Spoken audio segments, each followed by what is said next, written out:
একসময় যেখানে পাহাড় আর সাদা পাথরের সৌন্দর্যে মুগ্ধ হতো চোখ, আজ সেখানে শুধু ধুলা, শব্দ আর লুটের তাণ্ডব।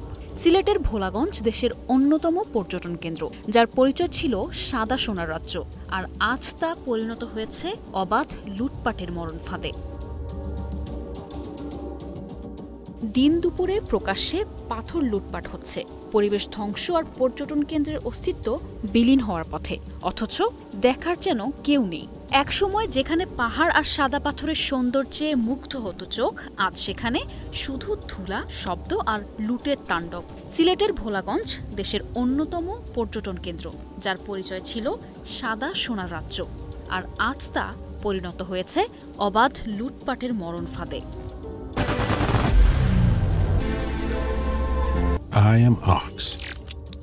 দিন দুপুরে প্রকাশ্যে পাথর লুটপাট হচ্ছে, পরিবেশ ধ্বংস আর পর্যটন কেন্দ্রের অস্তিত্ব বিলীন হওয়ার পথে, অথচ দেখার যেন কেউ নেই। প্রশাসনের দায়সারা মোবাইল কোর্ট আর চোখ বুজে থাকা নীরবতা, সব মিলিয়ে এক নিষ্ঠুর ব্যর্থতা, যার ভার বইছে প্রকৃতি।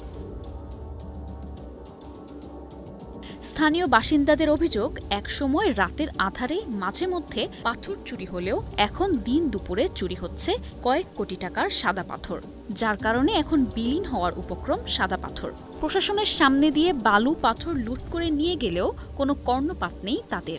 পাথর লুটপাটের জন্য ওই এলাকার বাসিন্দারা প্রশাসনকেই দুষছেন। তারা বলছেন, প্রশাসনের ব্যর্থতা আর মদদে এই লুটপাট চলছে। আমরা দেখতে পাচ্ছি যে পর্যটন শিল্পের ধ্বংসের দ্বার প্রান্তে পৌঁছে গেলেও এখানে প্রশাসন এখন পর্যন্ত নীরব। তারা চেয়ে চেয়ে দেখছে অথবা সহযোগিতা করছে। স্থানীয় বাসিন্দারা জানান, ৫ আগস্ট সরকার পতনের পর থেকে সাদা পাথরে শুরু হয় এই লুটপাট। পরে স্থানীয় ও সেনাবাহিনীর কারণে তা অনেকটা বন্ধ হয়, কিন্তু তবুও সুযোগ বুঝে চলে এই লুটপাট। বিভিন্ন সময়ে প্রশাসন ধলাই নদীতে অভিযান চালালেও বন্ধ হয়নি এই লুটপাট। স্থানীয় বাসিন্দাদের অভিযোগ, এক সপ্তাহ লুটপাট হলে অভিযান হয় একদিন, আর ওই দিন বাদে বাকি ৬ দিনই চলে এই লুটপাট। যেদিকে পাথর কেনাবেচা হয় এবং গাড়ি বা বড় নৌকা করে পাথর যায়, সেদিকে অভিযান না হওয়াতে লুটপাট বন্ধ হচ্ছে না বলে দাবি করেছেন এলাকাবাসী। আর এই কারণে এখন বিলীনের পথে রয়েছে সাদা পাথর। আর এই পাথর লুটপাটের পেছনে মদদ রয়েছে বিএনপির এক নেতার।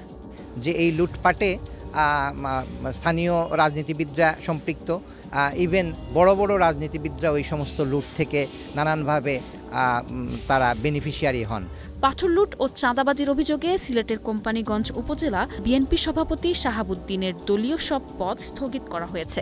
সোমবার বিএনপির কেন্দ্রীয় সিনিয়র যুগ্ম মহাসচিব রুহুল কবির রিজভী স্বাক্ষরিত বিজ্ঞপ্তিতে এই পদ স্থগিতের কথা জানানো হয়। নজিরবিহীন এই লুটপাটের বিষয়ে বন ও জলবায়ু পরিবর্তন বিষয়ক উপদেষ্টা সৈয়দা রিজওয়ানা হাসান হতাশা প্রকাশ করেছেন। তিনি বলেছেন, আগের ৪ বছর জাফলংয়ে পাথর উত্তোলন বন্ধ রাখতে পেরেছিলাম, এখন আমি উপদেষ্টা হয়েও পারলাম না। ক্ষোভ প্রকাশ করে বলেন, পাথর উত্তোলনে সর্বদলীয় ঐক্য দেখছি। একটি সুন্দর জিনিস কি করে হাতে ধরে কেমন অসুন্দর করতে হয় সেটা শিখতে হলে বাংলাদেশে আসতে হবে। নিশা আলম, নিউজ ডেস্ক, ২১ টেলিভিশন।